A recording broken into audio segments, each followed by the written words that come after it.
Confira hoje no Data Circle News. Guerra Fria da IA, Trump mira laboratório chinês DeepSeek. Futuro na educação e o plano da Casa Branca para ensinar AI nas escolas. CEO da Anthropic alerta, entender IA é urgente. Obrigado, ChatGPT. A gentileza com a inteligência artificial tem um preço oculto? Confira isso e muito mais hoje no Data Circle News.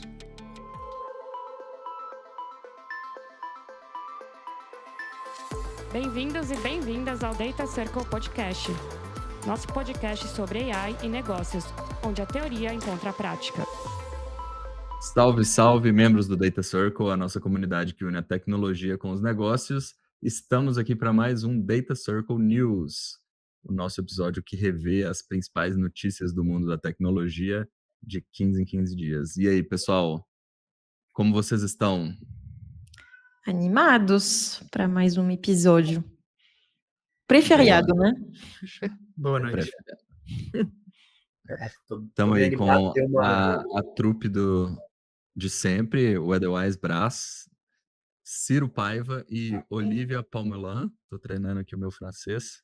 Tá. E para a gente começar com as notícias de hoje, a gente tem governo Trump avalia novas restrições contra o laboratório chinês da IA DeepSeek. Então, Previsível? acho que é mais uma ilustração do protecionismo tecnológico, comercial dos Estados Unidos aqui, né? Acho que, claro que a gente analisar puramente os discursos, a gente acaba deixando passar algumas coisas, a intenção por trás e tal, mas eu acho que analisando puramente os discursos fica muito irônico que a terra da liberdade está indo sempre numa postura muito mais protecionista e proibitiva e de travar os concorrentes e de sabotar, enquanto discursos mais recentes lá do Xi, lá da China, foi mais de os avanços tecnológicos não tem que ser exclusivos de países muito ricos, a gente tem que tentar fazer uma colaboração global. Então, beleza, você pode dizer que tem é um disfarce aí do que está fazendo, existem teorias para tudo, mas eu acho que analisando puramente os discursos, a gente vê uma terra da liberdade que não é tão livre assim, uma OpenAI que não é tão aberta assim, então a gente fica nessas contradições, e eu acho que a gente só tem a perder com isso, se esses protecionismos começarem a proibir, porque a gente perde essa colaboração. Inclusive o DeepSeek inspirou muitas melhorias para OpenAI, modelo dos Estados Unidos e vice-versa. Quando o DeepSeek saiu, pressionou e diminuíram muito os preços e rates lá do ChatGPT também, então a gente ganha com a concorrência, e quem tem a ganhar com a proibição, né? Então fica aí a reflexão, se você acha que essa medida é boa ou não, por quê? Fica à vontade para comentar aqui embaixo também. Mas acho que também, apesar dos impactos econômicos, tecnológicos, a gente pode ver isso como um terreno fértil para inovação, também, né? O que a gente estava conversando como o Edge, por exemplo, da China, né? Que vai fazer da inovação uma prioridade nacional para não ter essa dependência com Estados Unidos, né? Então, tem alguns efeitos talvez positivos, apesar de talvez custar mais, né, para o usuário e quem precisa consumir essas tecnologias. Pensando do ponto de vista do resto do mundo, né, acho que é um incentivo grande a outras Chinas aparecerem aí em termos de avanço de AI. E do ponto de vista dos Estados Unidos, historicamente, essas medidas protecionistas se mostraram tiros no pé, né? Assim, acho que dificilmente você imagina o produtor de charretes que fez uma medida protecionista contra a entrada de automóveis quando eles foram inventados lá atrás.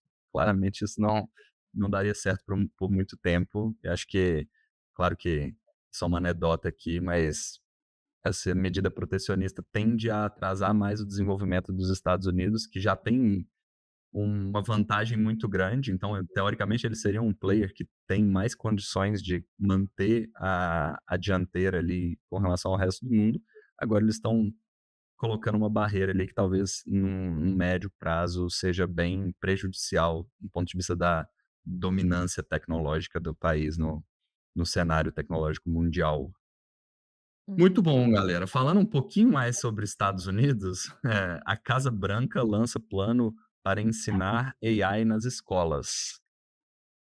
Ah, esse sim, eu acho que é algo de uma visão um pouco mais estratégica, mais de longo prazo, né?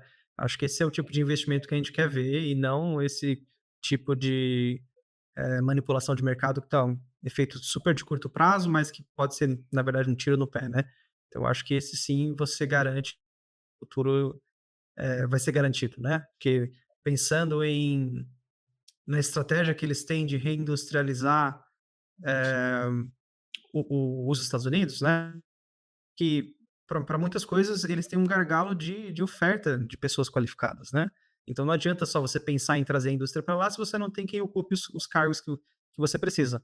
Então acho que você pensar em IA nas escolas, acho que é super relevante num pensamento estratégico, né? De você continuar relevante no longo prazo aqui, né, no setor.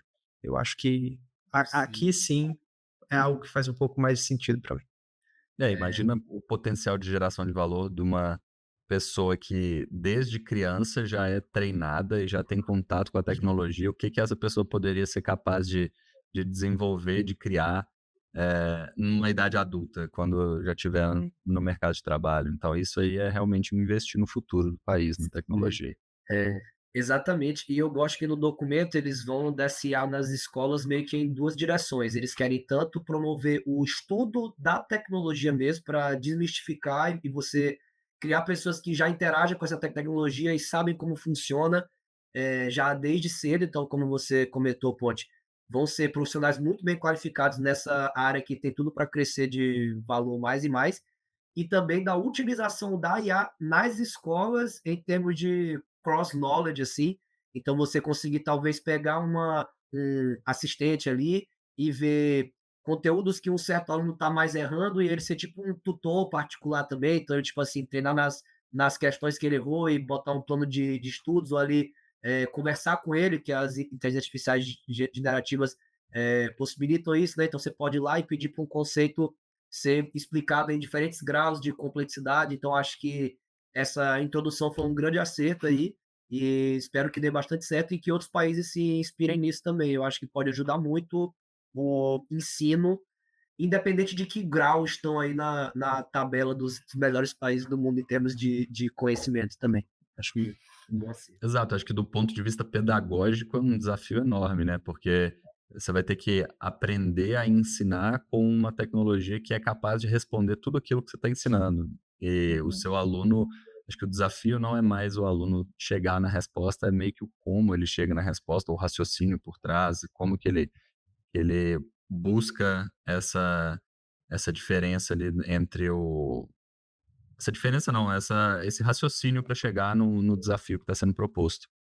E até legal para praticar o ponto de vista crítico também, né, entender o que está atrás, permite desafiar às vezes os resultados, né. E eu Exato. vejo também isso talvez como um jeito de democratizar, né, até de deixar essas tecnologias de um jeito mais inclusivo, né, porque acho que quem usa isso talvez ainda hoje é uma bolha, né, de pessoas que trabalham, não sei, em grandes empresas e tal, então tem uma parte de inclusão, acessibilidade legal também em colocar isso na educação. E esse é um ponto bem interessante, porque se for pensar no potencial dessa tecnologia, no diferencial que ela traz, por exemplo, no mercado de trabalho, para quem sabe usar aquilo e para quem não sabe, você acaba criando duas castas, né, dentro do mundo. A que sabe usar e a que não sabe. E a que sabe usar vai ter um nível de produtividade infinitamente maior do que a que não sabe. Então, Exato. bem nesse ponto mesmo, Olho. Acho que concordo com você no sentido de democratizar o conhecimento e capacitar as pessoas a usarem a tecnologia e a colocarem esse potencial todo na prática. Aham. Acho que você nivela por cima, acho que fica melhor. Isso aí. Mas, vamos lá para um momento um pouco mais sério aqui da nossa conversa. O CEO da Anthropic alerta: precisamos entender como a IA pensa antes que seja tarde. E aí, galera, o que vocês têm a dizer sobre esse alerta do CEO da Anthropic? Sim, acho que é um call to action super justo. Talvez essa parte do antes seja tarde seja talvez um pouco de exagero, difícil dizer, mas eu acho que ele está completamente certo em que a gente já está rolando a tecnologia para integrar em diferentes processos de diferentes níveis de riscos e de resultados, sem que a gente tenha um completo entendimento de como as decisões são processadas internamente, né?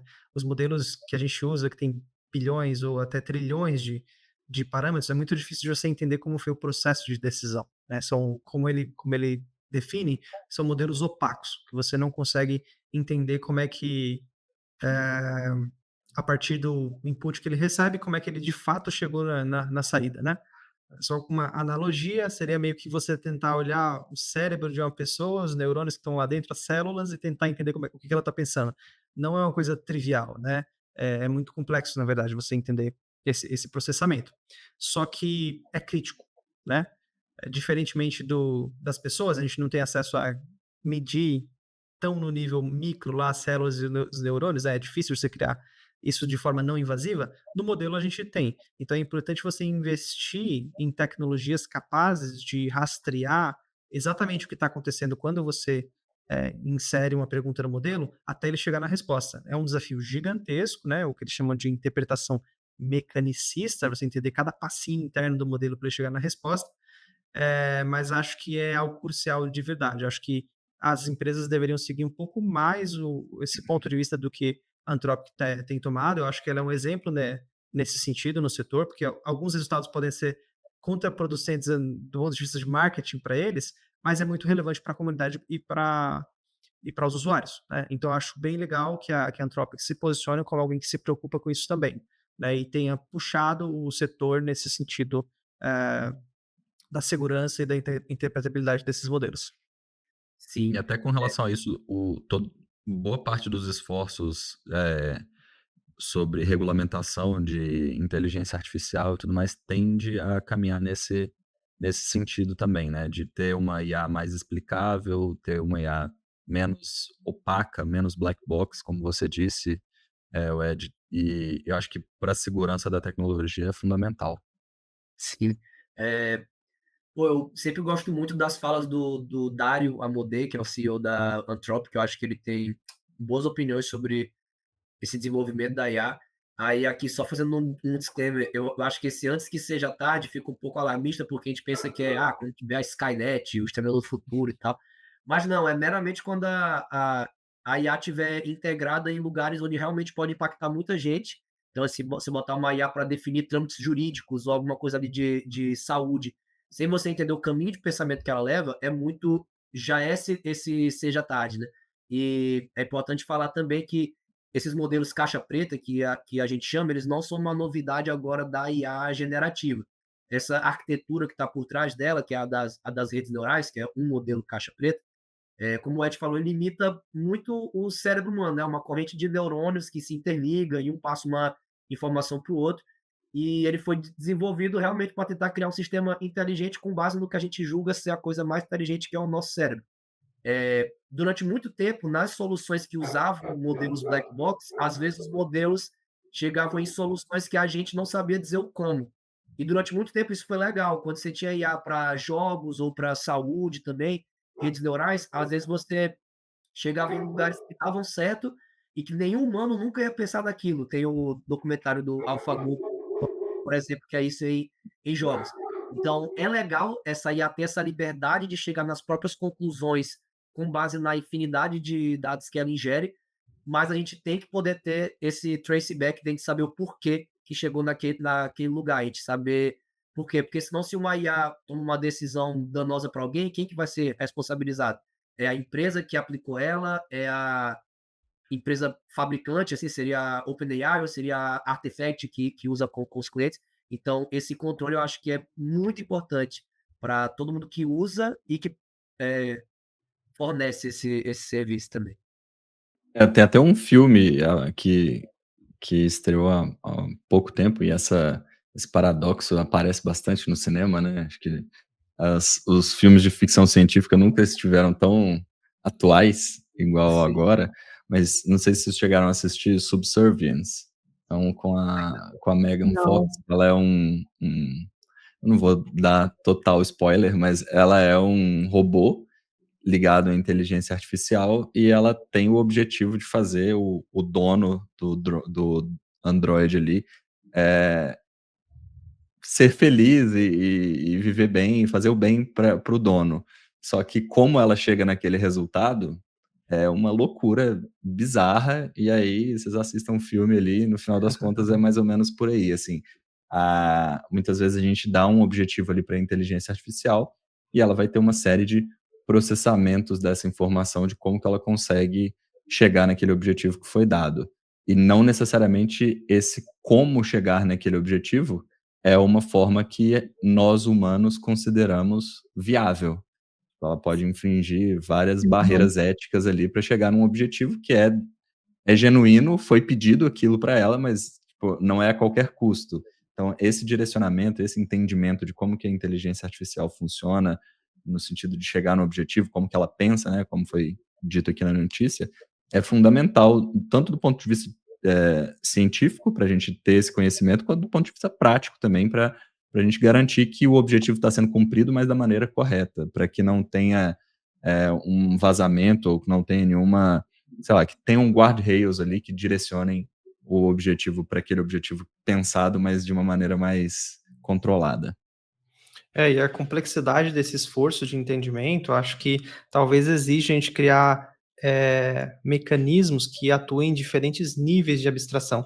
Então, desde você, como eles estão propondo, ter essa interpretação no nível do neurônio, o nível super microscópico ali, mas, por exemplo, a gente poderia adaptar testes psicológicos, cognitivos que a gente já faz com pessoas, né?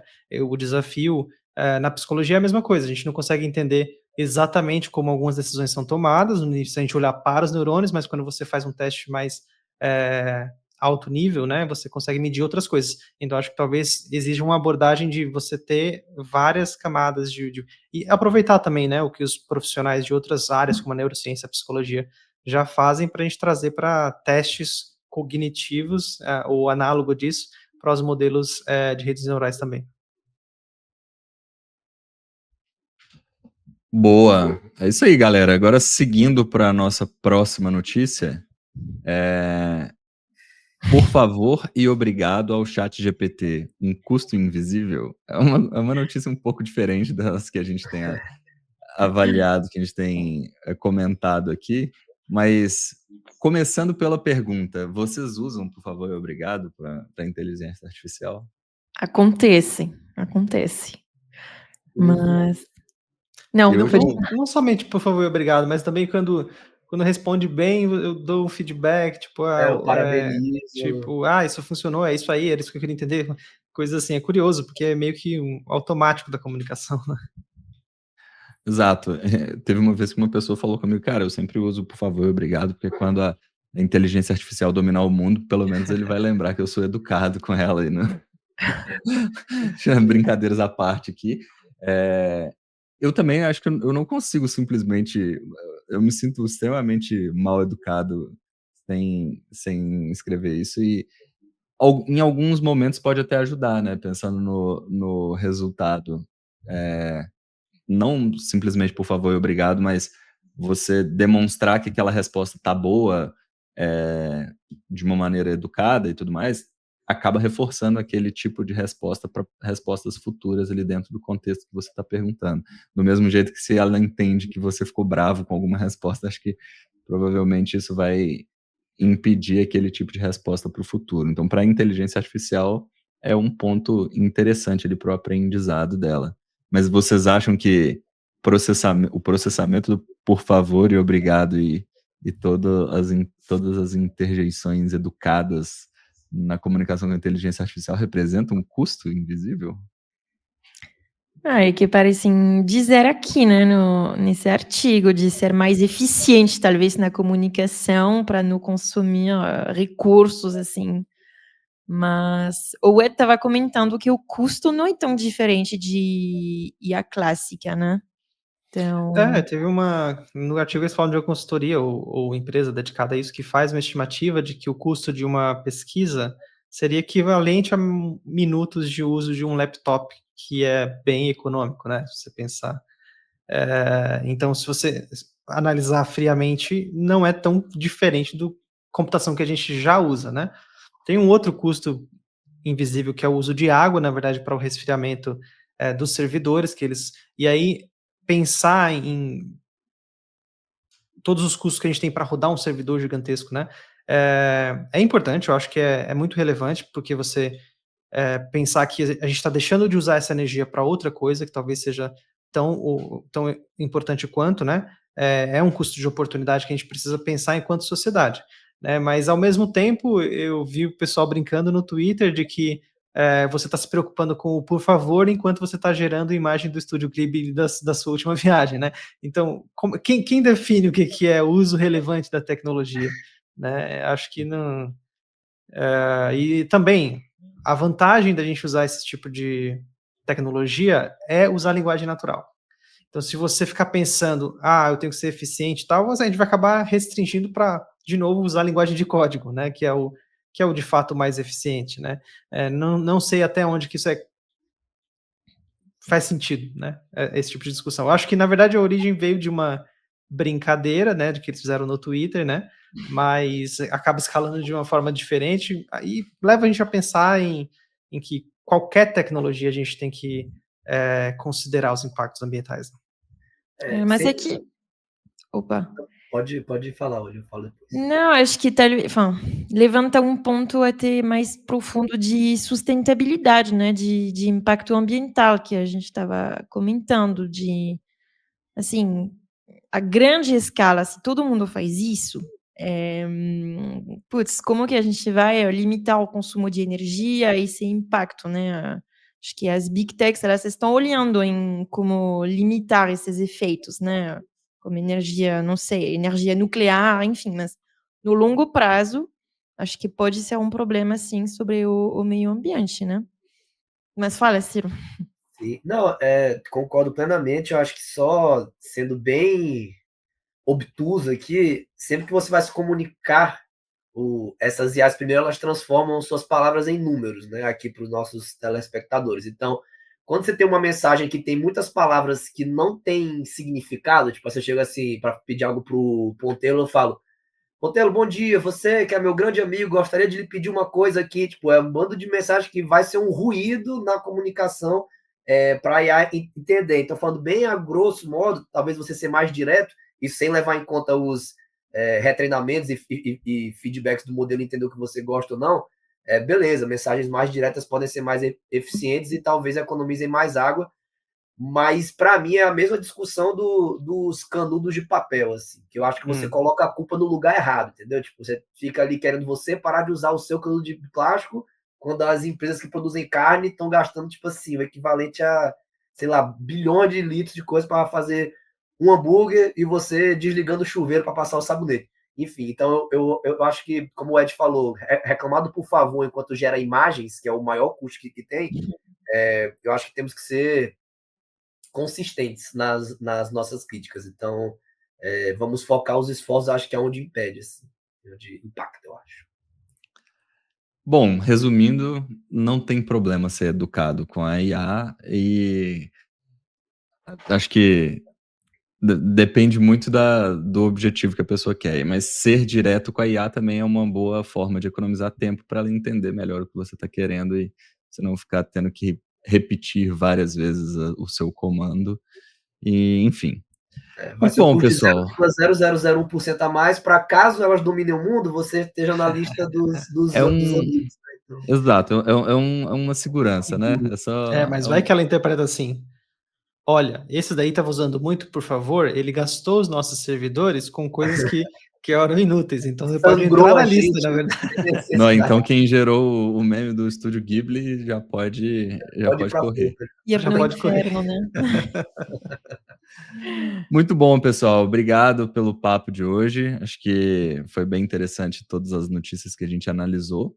E é isso. Daqui a 2 semanas voltamos com mais notícias do mundo da tecnologia para comentar aqui, para a gente ficar sempre bem antenado nas novidades. Muito obrigado e até lá. Valeu, pessoal. Valeu, galera. Obrigada. Boa noite. Tchau, Bom tchau. feriado para nós. E boa noite para quem tá vendo depois de 15 dias. Tchau. Tchau, tchau.